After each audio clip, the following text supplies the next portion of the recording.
지금 이 시각 여러분이 주목하는 뉴스 만나보겠습니다.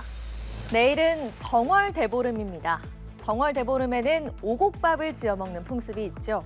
애군을 쫓고 가정의 평안을 기원한다는 의미인데요. 오곡밥에 들어가는 잡곡은 긴 겨울 동안 부족했던 영양분을 보충해준다고 합니다. 정월 대보름을 맞아 가족들과 오곡밥 한번 지어 드셔보시면 어떨까요? 보도에 강창구 기자입니다. 찹쌀과 콩, 수수, 팥 등 각종 잡곡을 넣어 지은 오곡밥입니다. 예로부터 애군을 쫓고 가정의 평안을 기원하며 정월 대보름 즈음에 먹던 오곡밥에는 각종 영양 성분이 풍부해 성인병 예방에 탁월한 효과가 있습니다. 여기에 시래기 같은 묵은 나물과 곁들여 먹으면 겨울에 부족하기 쉬운 비타민과 무기질을 보충할 수 있어 원기 회복에도 도움이 됩니다. 맛도 좋고 몸에도 좋아서 오곡밥을 가족들끼리랑 같이 해먹으면 좋을 것 같습니다. 검정콩은 단백질과 식이섬유, 안토시아닌 성분이 풍부해 중성지방이나 당뇨 등 대사증후군 예방에 효과가 있는 것으로 확인됐습니다.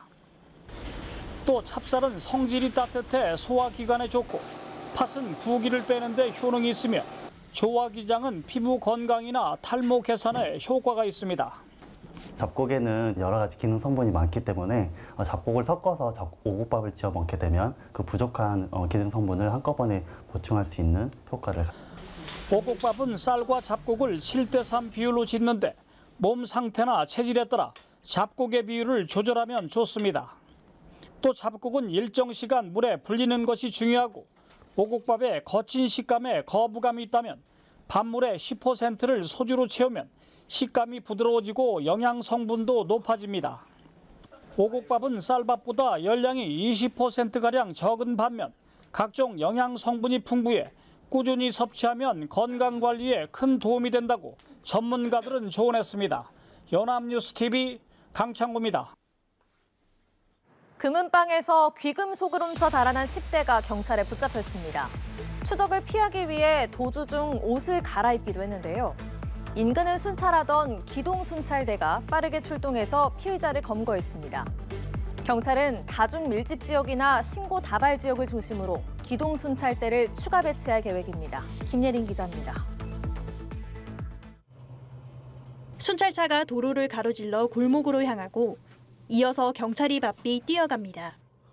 지난 22일 낮 12시 30분쯤 서울의 한 금은방에서 귀금속을 도난당했다는 신고가 들어왔습니다. 누군가 손님인 척 들어온 뒤 1,500만 원 상당의 금팔찌 3개를 훔쳐 달아난 겁니다. 2km가량 떨어진 주택가에서 순찰하던 기동순찰대 대원들이 재빨리 이동해 수색에 나섰습니다. 인근 노상에 있던 10대 여성 A양을 검문했지만 범행을 부인하는 데다 옷차림도 신고 내용과 달랐습니다. 주변을 수색하던 대원들은 A양이 도주하며 갈아입은 옷과 화장품 등을 발견했고 신고 20여 분 만에 A양을 붙잡았습니다. 기동순찰대는 경찰이 범죄 대응 역량을 강화하기 위해 지난 22일 새로 꾸렸습니다. 7에서 8명이 한 팀으로 구성돼 범죄 취약 지역을 집중 순찰하며 범죄 예방 활동을 벌입니다. 치안 데이터를 분석해서 주택가 절도 사건이 주간 시간이 많이 벌어진다는 통계를 바탕으로 범죄 예방 활동을 하던 도중에 검거하게 된.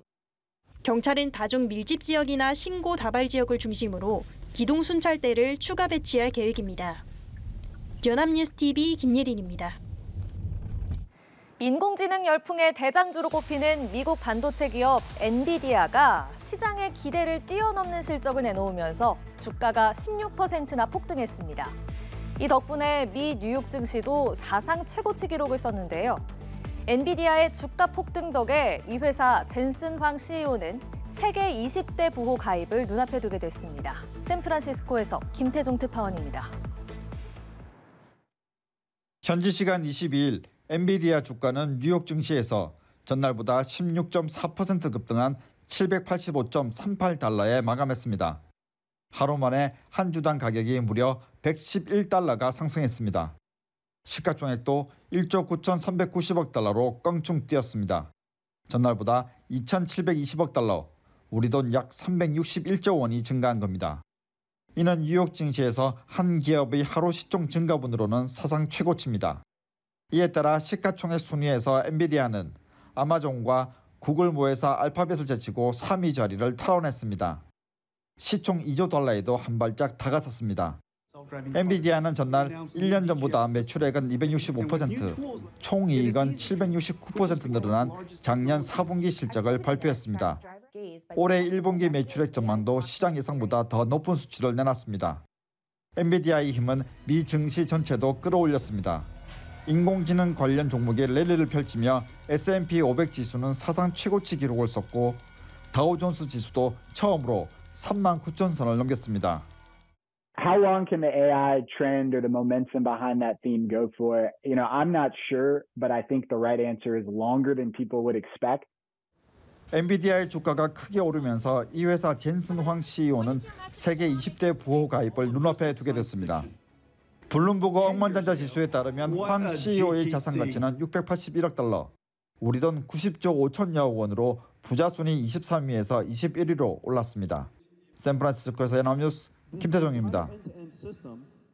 연패 늪에 빠진 여자 프로배구 페퍼저축은행이 설상가상으로 팀 내홍에 휘말렸습니다.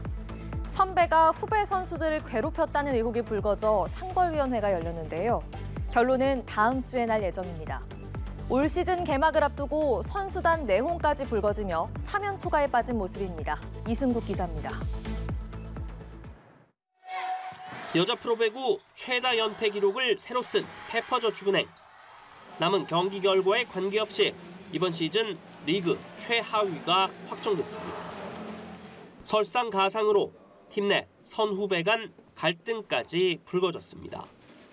한 베테랑 선수가 후배 선수 2명을 지속적으로 괴롭혔다는 의혹이 있다며 페퍼저축은행 구단이 자체 조사 뒤 관련 내용을 한국배구연맹에 신고한 겁니다.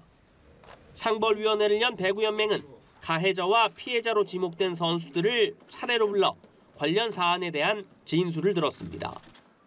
회의는 2시간 넘게 이어졌지만 의혹에 대한 결론은 내리지 못했습니다. 사실관계를 둘러싼 양측의 주장이 엇갈려 추가적인 논의가 필요하다고 설명했습니다. 사실관계들이 좀 안 맞는다. 그래서 정확하게 좀 더 파악을 할 시간이 좀 필요하기 때문에 다음 주에 한 번 더 상벌위원회를 개최하는 걸로. 배구연맹은 추가 자료 수집 등을 거쳐 오는 27일 다시 상벌위를 열 계획입니다. 올 시즌 개막을 앞두고 자유계약 선수 최대어로 꼽힌 박정아를 영입하는 등 공격적인 투자를 했지만 극심한 성적 부진 속 3시즌 연속 최하위로 처진 페퍼저축은행. 선수단 내홍까지 불거지며 사면 초가에 빠졌습니다. 연합뉴스TV 이승국입니다. 옥중 사망한 러시아 반정부 운동가 알렉세이 나발리의 어머니가 우여곡절 끝에 아들의 시신을 확인했습니다. 하지만 당국은 시신을 인도하지 않은 채 비밀 매장을 강요하며 협박했다고 폭로했는데요. 나발리의 대변인은 사망 진단서에 자연사라고 적혀 있었다고 밝혔지만 나발리 가족과 측근들은 나발리가 살해됐다고 주장하고 있습니다. 보도에 한미희 기자입니다. 나발리의 어머니는 시베리아 북단 살레아르트 마을에서 아들의 시신을 확인했다고 밝혔습니다. 악명 높은 교도소에서 나발리가 갑작스럽게 숨진 지 엿새 만입니다. По закону они должны мне сразу были отдать тело Алексея, но они не сделали это до сих пор. Вместо этого они шантажируют меня, ставят мне условия, где, когда и как должен быть похоронен Алексей. Это незаконно. При мне им приходят приказы то ли из Кремля, то ли из Центрального аппарата Следственного комитета. 사망 진단서에는 나발리의 사인이 자연사로 적혀 있었다고 대변인은 밝혔습니다. 나발리의 어머니는 수사관들이 비밀 장례에 동의하지 않으면 시신에 무언가를 할 것이라고 말했다고 폭로했습니다.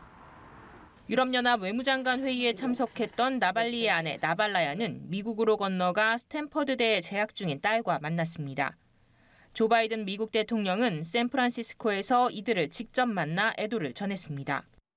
He was a man of incredible courage, and it's amazing how his wife and daughter are emulating that. And we're going to be announcing the sanctions against Putin, who is responsible for his death, tomorrow. 미 국무부 당국자는 러시아에 수백 개의 제재를 부과할 계획이라며 푸틴의 군사력에 타격을 입히고 기존 제재의 구멍을 막는 목적이라고 설명했습니다. 연합뉴스 한미입니다.